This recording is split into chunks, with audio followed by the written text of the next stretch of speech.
Gloire à Dieu, que le Seigneur vous bénisse et que la grâce de notre Seigneur Jésus-Christ soit notre partage. Nous ouvrons la parole de Dieu dans le livre du prophète Ésaïe au chapitre 53, le verset 3 à 5. Le livre du prophète Ésaïe au chapitre 53, le verset 3 à 5. Et nous lirons ensuite l'évangile de Luc au chapitre 22, le verset 33 à 38. Commençons par la première référence. Ésaïe 53, 3 à 5. La Bible déclare: méprisé et abandonné des hommes, homme de douleur et habitué à la souffrance, semblable à celui dont on détourne le visage, nous l'avons dédaigné, nous n'avons fait de lui aucun cas. Cependant, ce sont nos souffrances qu'il a portées, c'est de nos douleurs qu'il s'est chargé, et nous l'avons considéré comme puni, frappé de Dieu et humilié. Mais il était blessé pour nos péchés, brisé pour nos iniquités. Le châtiment qui nous donne la paix est tombé sur lui, et c'est par ses meurtrissures que nous sommes guéris. Amen. Gloire à Dieu. Et nous lisons ensuite l'évangile de Luc au chapitre 22, à partir du verset 33 jusqu'au verset 38. Jésus sur la croix. La Bible déclare: et quand ils furent arrivés au lieu appelé Grane, ils le crucifièrent là, et les malfaiteurs, l'un à sa droite, l'autre à sa gauche. Mais Jésus disait: Père, pardonne-leur, car ils ne savent ce qu'ils font. Or, faisant le partage de ses vêtements, ils les tirèrent au sort. Et le peuple se tenait là, regardant. Les magistrats se moquaient, disant: il a sauvé les autres, mais qu'il se sauve lui-même. Si celui qui est le Christ, l'élu de Dieu, et les soldats aussi se moquaient de lui, s'approchant, lui présentant du vinaigre, et disant: si tu es le roi des Juifs, sauve-toi toi-même. Il y avait aussi au-dessus de lui une inscription: celui-ci est le roi des Juifs. Amen. Amen. Ce matin, je voudrais méditer ensemble avec vous sur les souffrances de notre merveilleux et glorieux Seigneur Jésus-Christ. Jésus-Christ est le centre de notre foi pour nous en tant qu'enfants de Dieu, en tant que chrétiens et disciples de notre Seigneur Jésus-Christ. Il est le centre. Nous aimons parler de lui, de sa personne, de sa vie, de son ministère, de ce qu'il a fait, de son œuvre, de sa mort, de son ensevelissement, de sa résurrection et de son glorieux retour. Alors ce matin, je voudrais partager avec vous les souffrances du Christ.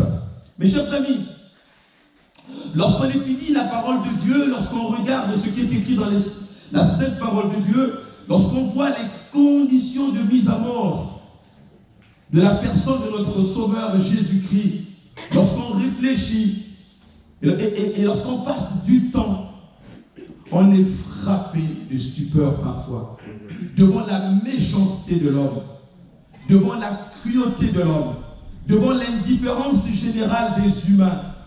Lorsqu'on regarde la souffrance de notre Seigneur Jésus-Christ, on voit la brutalité de l'homme à l'égard de notre merveilleux Sauveur. Lorsqu'on regarde à cela, on se dit: qui est l'homme en réalité? Mais pour nous, nous avons eu le privilège de connaître ce que c'est, pourquoi le Messie est arrivé et pourquoi le Christ est venu. Pour moi qui suis enfant de Dieu, pour toi qui suis enfant de Dieu, tu vois les choses autrement.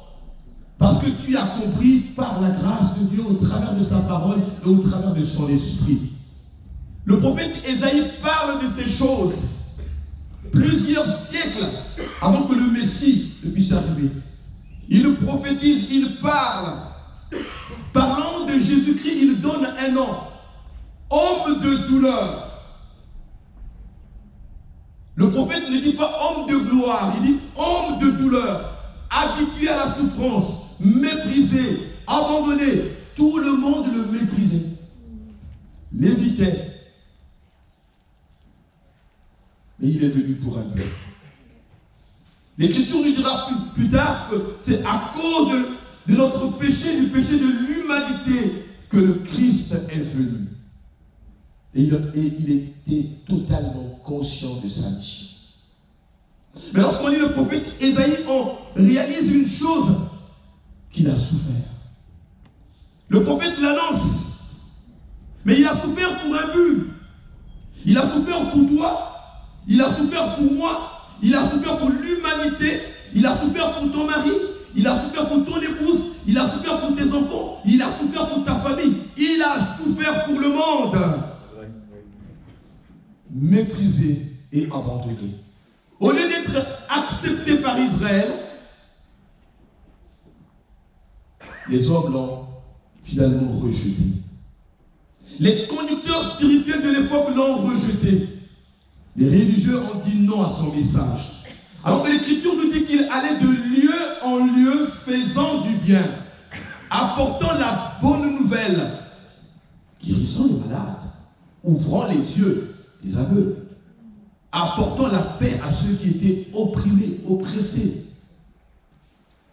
Mais il a été rejeté. Mais aujourd'hui, plusieurs le rejettent encore. Aujourd'hui, plusieurs ne veulent pas de lui. Mais l'Écriture nous dit que ce sont nos souffrances qu'il a portées. À la croix de Golgotha, il a souffert, mais il s'est chargé de nos douleurs. Il a pris sur lui nos péchés. Le châtiment qui nous donne la paix est tombé sur lui. Et c'est par ses coups et blessures que nous sommes guéris. Parfois, il arrive que certains disent « Où est Dieu ?» qu'il démontre son amour. Mais Dieu l'a déjà fait par son Fils. C'est vrai, oui. Il a souffert pour nous donner et pour démontrer l'amour du Père. Car Dieu a prouvé son amour parce qu'il a envoyé son Fils unique pour mourir sur le bois maudit du calvaire. Il a pris ta place. Il a pris ma place. Il a pris notre place. Et il s'est chargé de nos péchés. La Bible dit que nous sommes justifiés par l'œuvre merveilleuse de Jésus-Christ à la croix. Nous étions coupables. Et au travers de sa venue, nous sommes non coupables parce que lui a payé le prix du péché. Blessé pour nos transgressions, il a porté nos péchés. Et pour notre culpabilité, lui a donné sa vie. Pour que toi et moi nous puissions expérimenter la paix de Dieu. Par ses meurtrissures, nous sommes guéris. Le prophète Ésaïe disait que nous étions égarés. Nous étions loin, sans espérance, sans Dieu, sans paix, loin de Dieu, privés de sa présence, privés de sa beauté, privés de sa gloire. Parce que un homme et une femme, Adam et Ève, ont ouvert le chemin. C'était le chemin de la perdition. Et par eux, le malheur est arrivé sur la terre. Et les hommes ont été imbibés par le péché. Et le péché a créé un désastre. Et la souffrance est rentrée. Et la mort est rentrée. Et la séparation avec Dieu. Heureusement que le Messie est arrivé. Il est venu donner sa vie pour nous ouvrir la porte du ciel. Mais je voudrais dire une chose, premièrement, mes amis. Que lorsque je regarde la parole de Dieu, je me rends compte que Jésus a souffert toute sa vie. Pourquoi? Ne serait-ce que sa naissance. Il n'est pas né dans un hôtel 4 étoiles. Lorsqu'on lit l'Écriture, il est écrit « Elle mit au monde son premier fils, ou son fils premier-né. » Et la Bible dit qu'il était né dans un lieu qui n'était pas à la gloire. Sincèrement, pour toi et moi, pour le Fils de Dieu, le Messie, le Fils de Dieu, naître dans un lieu pareil, dans une crèche. Et l'Écriture dira plus tard, à cause parce qu'il n'y avait pas de place dans l'hôtellerie. C'est le roi de gloire. Et lorsqu'on lit les Saintes Écritures, la Bible dit qu'il a été tenté par le diable. La Bible rajoute encore, les gens se sont mis en colère contre lui. L'ingratitude a été aussi son partage. Alors que plusieurs ont été au bénéfice de sa grâce. Mais certains, pour ne pas dire plusieurs, ont été ingrats. Trahis par son proche collaborateur.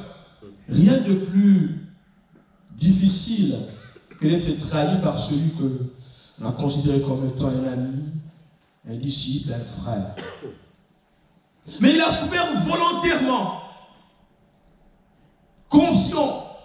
totalement conscient de sa mission. Jésus savait la raison pour laquelle il était venu sur la terre.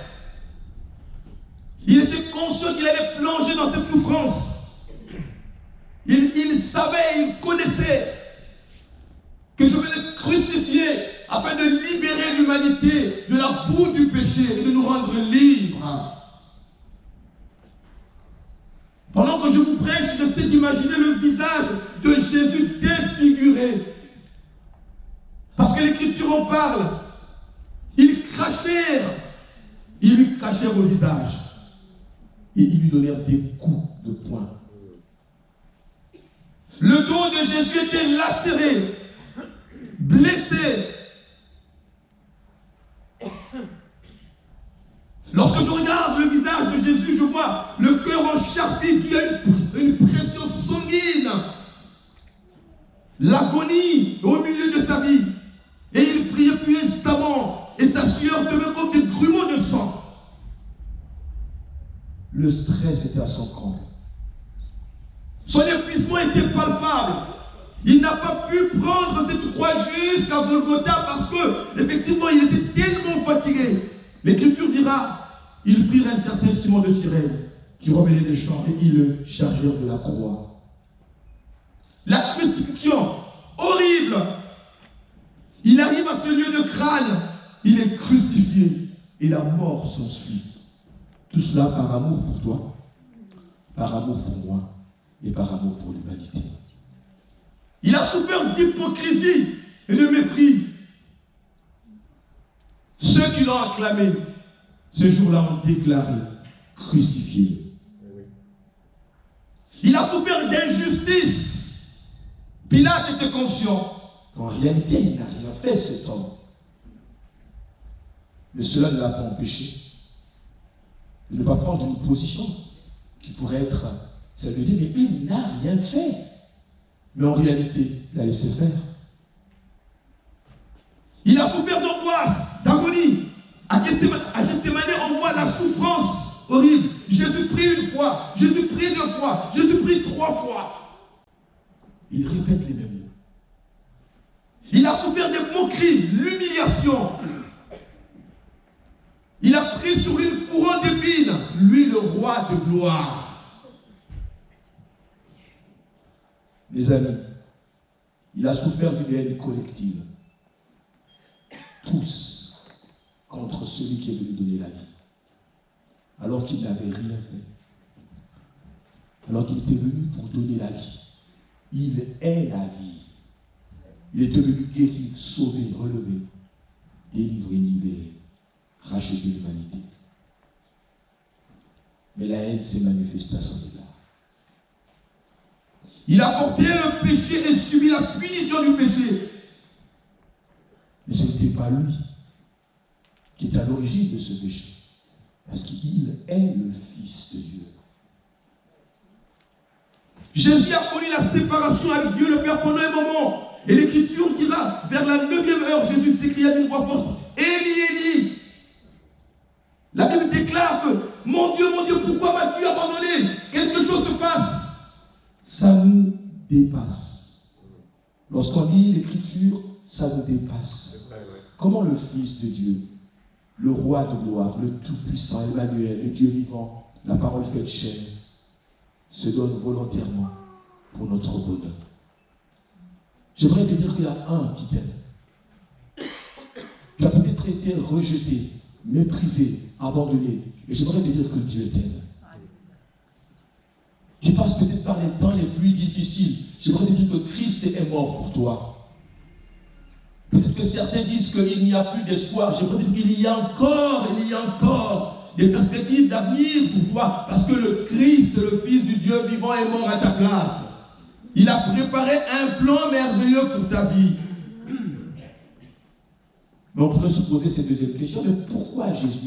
Pourquoi Jésus est mort? Nous l'avons chanté. Mais pourquoi Jésus est mort? J'ai choisi 4 raisons, mes amis, que j'aimerais simplement laisser dans votre cœur. La Bible dit dans 1 Pierre chapitre 3 verset 18 que Christ a souffert une fois pour les péchés afin de nous amener à Dieu. Christ a souffert afin de nous amener à Dieu. Gloire à Dieu, c'est vrai. Parce que nous étions loin de Dieu. Nous étions séparés de Dieu. Nous étions morts spirituellement. Nous étions dans la boue du péché. Nous étions enfuis dans le péché. Nous étions esclaves de ceci, esclaves de cela. Plusieurs peuvent témoigner cela. Et dire, voilà ce que j'étais avant. Et même moi qui vous parle, je sais ce que j'étais avant. Mais Christ est mort afin de me prendre et de m'amener vers Dieu. Alors ce matin, Christ veut prendre une personne et l'amener vers le Père. C'est encore possible. Autrefois, nous étions spirituellement morts à cause de nos fautes. Autrefois, nous étions sans espérance, sans paix, sans amour, sans Christ, étrangers aux alliances de la promesse, perdus. Par un seul homme, le péché est entré, et par Christ, la vie nous est donnée. Et nous bénissons Dieu pour cela. C'est vrai. La porte du ciel est encore ouverte. La porte du ciel est encore ouverte. Mais mes bien-aimés, la Bible dit que ce sont nos crimes qui mettent une séparation entre Dieu, entre nous et Dieu. Car tous ont péché et sont privés de la gloire de Dieu. Et sans effusion du sang, il n'y a pas de pardon. Et voilà pourquoi Christ a payé le prix. Voilà pourquoi Christ a souffert. Voilà pourquoi Christ a fait couler son sang. Voilà pourquoi Christ a donné sa vie. Ainsi, les chrétiens peuvent l'adorer. Les chrétiens peuvent le célébrer. Nous pouvons annoncer que notre Dieu est merveilleux. Nous avons des raisons d'adorer, de célébrer, de magnifier, d'acclamer, d'exalter, de reconnaître la grandeur, la beauté, la magnificence de notre Seigneur. Parce qu'il a donné sa vie pour que tu puisses avoir la vie. Gloire à Dieu. Ainsi, lorsque je regarde ceux et celles qui ne sont pas sauvés, j'ai la paix dans mon cœur parce que Christ a ouvert le chemin. Il veut amener ceux qui sont au loin vers le Père. Et ça nous motive de sortir. Moi, je proclame, Dieu fait. Moi, j'annonce, Dieu libère. Toi et moi, nous témoignons, mais l'Esprit de Dieu convainc les cœurs. Parce que la mission du Seigneur, c'est de nous prendre de là où nous sommes et de nous amener vers le Père. Et tu n'as plus besoin de passer par un autre chemin. Le chemin est libre. Christ est le chemin. Tu peux parler au Père. Et c'est notre Père. Et nous bénissons Dieu pour cela. Pourquoi Christ a souffert? Christ a souffert pour nous laisser un exemple, afin que nous suivions ses traces. Christ est notre modèle par excellence. Il a souffert pour nous laisser un exemple. 1 Pierre chapitre 2 verset 21 déclare, c'est à cela que vous avez été appelés, parce que Christ aussi a souffert, vous laissant un exemple, afin que vous suiviez ses traces. Mes amis, la vie chrétienne n'est pas un lit de roses. La vie chrétienne n'est pas un lit de roses. Non, ou une vie de croisière. C'est un faux évangile où on nous fait comprendre qu'il n'y aura pas de souffrance, qu'il n'y aura pas de peine, qu'il n'y aura pas de persécution. C'est faux. Christ a souffert pour nous laisser un exemple. Eh oui, c'est vrai. La Bible nous demande de pouvoir nous armer de la pensée de la souffrance.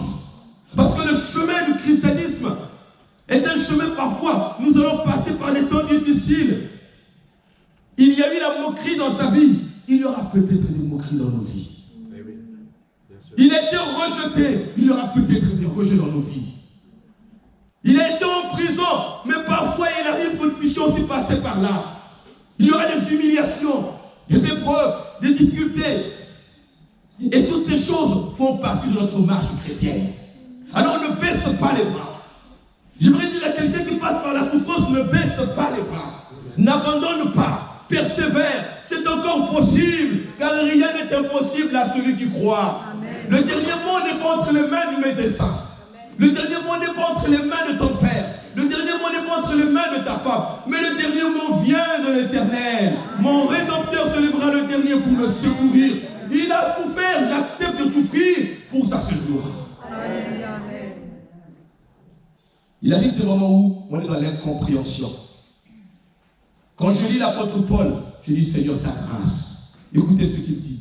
J'ai subi l'emprisonnement, souvent en danger de mort. 5 fois j'ai reçu des Juifs 40 coups moins 1. 3 fois j'ai été battu de verge. 1 fois j'ai été lapidé. 3 fois j'ai fait naufrage. J'ai passé un jour, une nuit dans l'abîme. J'en passe. L'apôtre Paul déclare ces choses. Autant il annonce le Christ crucifié, autant il dit que j'ai souffert. Alors ne dis pas pourquoi ces choses m'arrivent. Ces choses t'arrivent parce que cela est déjà arrivé au maître. Si le maître a souffert, tu passeras par là, mais lève les yeux. C'est vrai. La Bible dit, ayant les regards sur Jésus, le chef et le consommateur de notre foi, c'est en lui que nous avons la victoire. La souffrance n'est pas le dernier mot. Eh oui. Ne t'arrête pas sur cette souffrance. Dieu fait lever le soleil et la pluie sur les bons et les méchants. C'est vrai. La souffrance arrive dans la vie de ceux qui ne connaissent pas le maître. Et la souffrance aussi arrive dans la vie de ceux qui connaissent le maître.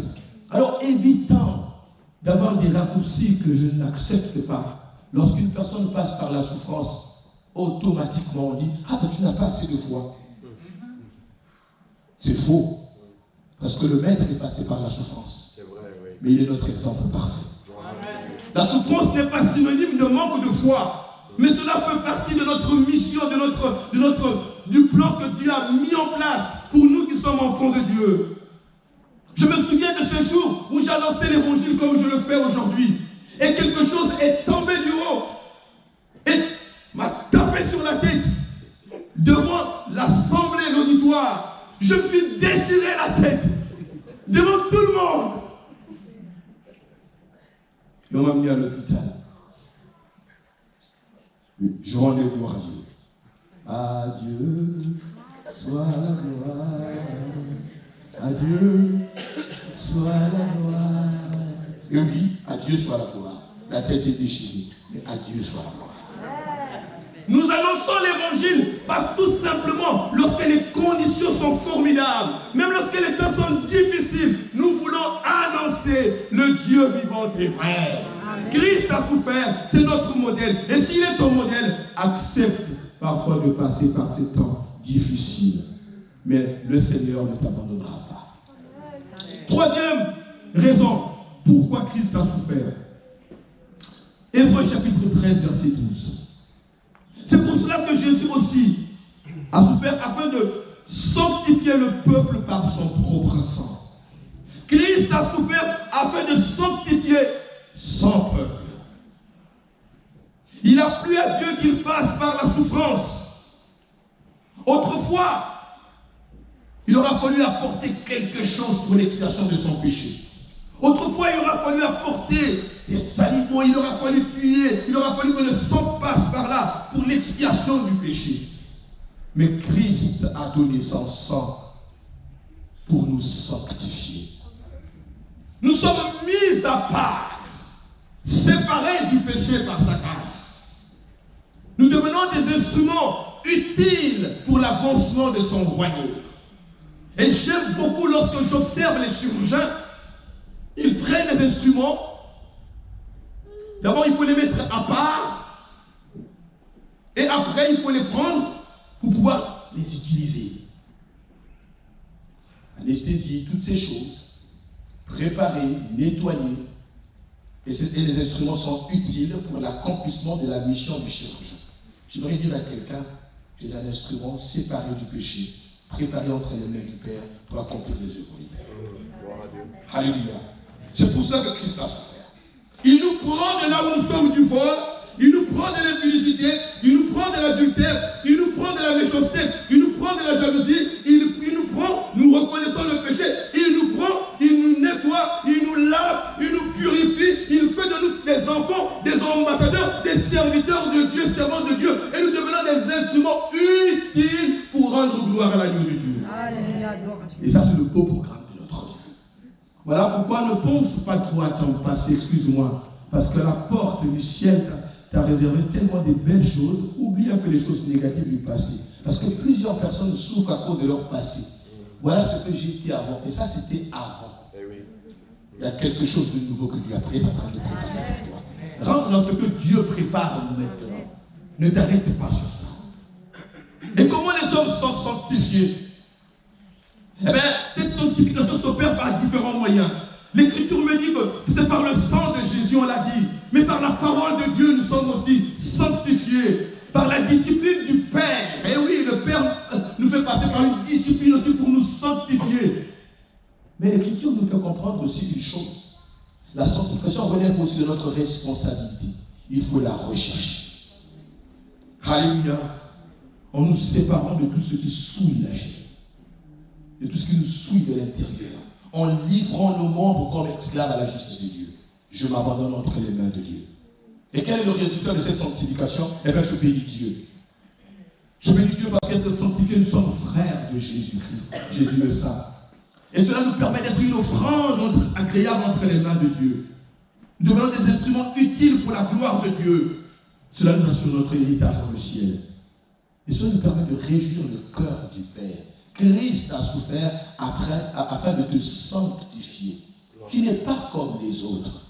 Tu es mis à part. Ne parle pas comme tout le monde. N'agis pas comme tout le monde. Ne fais pas comme tout le monde. Ne raisonne pas comme tout le monde. Ne vois pas les choses comme tout le monde. N'aie pas la même lecture que comme tout le monde. Non, parle comme un enfant de Dieu. Vois comme un enfant de Dieu. Réfléchis comme un enfant de Dieu. Médite comme un enfant de Dieu. Vis ta foi autrement. Parce que Christ a souffert pour te mettre à part. Tu n'es pas comme eux. Tu es unique. Amen. Et enfin, j'aimerais vous dire pourquoi Christ a souffert. En tout cas, l'Écriture me dit dans Hébreux chapitre 2, verset 18, « Car ayant été tenté lui-même dans ce qu'il a souffert, il peut secourir ceux qui sont tentés. » Gloire à Dieu. Christ a souffert afin de pouvoir nous secourir. C'est-à-dire afin de pouvoir nous secourir lorsque nous sommes en train de passer par la tentation. Il a aussi souffert pour cela. Lorsque tu passes par la tentation, lorsque l'ennemi de nos âmes veut amener des choses qui ne sont pas à la gloire de Dieu, pour pouvoir effectivement nous faire sortir du plan de Dieu, il a souffert afin de t'aider, afin de m'aider. Voilà pourquoi dans cette épreuve, tu n'es pas seul. Devant cette tentation, tu n'es pas seul. Nous avons un souverain sacrificateur. Et nous bénissons Dieu. Il est assis à la droite de Dieu. Et il intercède. Et il prie. Lorsque les chrétiens viennent me voir et ils disent, mais vous savez, je n'ai personne. Je dis, non, vous n'avez pas bien lu la Bible. Mais je n'ai personne, pasteur. Il n'y a plus de père, il n'y a plus de mère. Je dis, mais vous n'avez pas bien lu la Bible. Relisez encore. Mais pasteur, je vous dis qu'il n'y a personne, même dans l'église. Personne ne me regarde, mais tu n'as pas bien lu la Bible. Même vous, pasteur, vous ne m'avez jamais fait la bise, mais tu n'as pas bien lu la Bible. Il y a un que tu ne vois pas, peut-être avec tes yeux physiques. Mais il est assis à la droite du Père. Il s'appelle Emmanuel. Il est le roi de gloire. Il est le tout-puissant. Il est le Fils de Dieu. Il est le roi puissant. Il est Emmanuel, celui qui vit au milieu de nous, parmi nous. Celui qui agit, celui qui a donné sa vie. C'est lui qui a souffert. Le béni de l'Éternel, le Christ, le Messie, le divin potier. C'est le Christ, il a souffert afin de t'aider. Alors ne dis pas que je ne pourrais pas. Si tu peux triompher devant cette tentation, si tu peux avoir la victoire, ta responsabilité c'est de faire appel à lui. Ta responsabilité c'est de regarder à lui. Ta responsabilité c'est de dire Seigneur, viens à mon secours. Ta responsabilité c'est de reconnaître sa personne et son œuvre. C'est vrai, oui. Ta responsabilité c'est de reconnaître qui il est. Il est plus que prophète. Il est plus que pasteur. Il est plus que berger. Il est plus qu'apôtre. Il est plus que les hommes. Il est Dieu. Amen. Je regarde à Dieu lorsque je passe par la tentation. Et en tout temps. Et si ce matin, si tu es faible, tu te sens malheureux, tu dis que je ne peux pas avancer. C'est tellement difficile. J'ai le désir de me débarrasser de cette tentation, mais je n'y arrive pas. Elle me colle à la peau. J'aimerais te dire que Christ a souffert afin de t'aider. Amen. Donc ne dis plus que tu es seul. Le Seigneur est avec toi. Dans cette histoire, tu n'es pas seul. Il y a le Seigneur. Mais c'est de ta responsabilité de faire appel au Seigneur. Et ce matin, c'est de ta responsabilité de regarder au Seigneur. Ce matin, c'est de ta responsabilité de déclarer, d'annoncer, oui, le Seigneur est là. Et pour conclure, j'aimerais te laisser une pensée. Le Seigneur Jésus nous sauve par sa souffrance et il nous sauve de ta souffrance. Et il te sauve de ta souffrance. Le Christ nous sauve par sa souffrance, mais il te sauve aussi de ta souffrance. C'est vrai. Gloire à Dieu. Donc ce matin, s'il y a une douleur quelque part, ce matin, s'il y a une souffrance quelque part, elle peut être morale, spirituelle, émotionnelle. Je peux comprendre. Lorsqu'on est passé par les temps les plus difficiles, lorsqu'on est passé par l'échec, lorsqu'on est passé par les divorces, lorsqu'on a perdu un être cher, lorsque le péché, nous voulons nous débarrasser de cela, mais le péché nous colle à la peau, lorsqu'on est on se sent déboussolé, on est désespéré, on est accablé, les mauvaises nouvelles se multiplient, rien ne peut plus se faire, il n'y a plus rien à faire. J'aimerais te dire, il te sauve par sa souffrance et il te sauve de ta souffrance. Alors ce matin, tu peux présenter ta souffrance à Dieu. Amen. Dis Seigneur, voici ma souffrance, voici ma douleur. Voici mon péché. Il est bon de reconnaître son péché et de le présenter à Dieu. Il dit, Seigneur, voici l'état de mon cœur.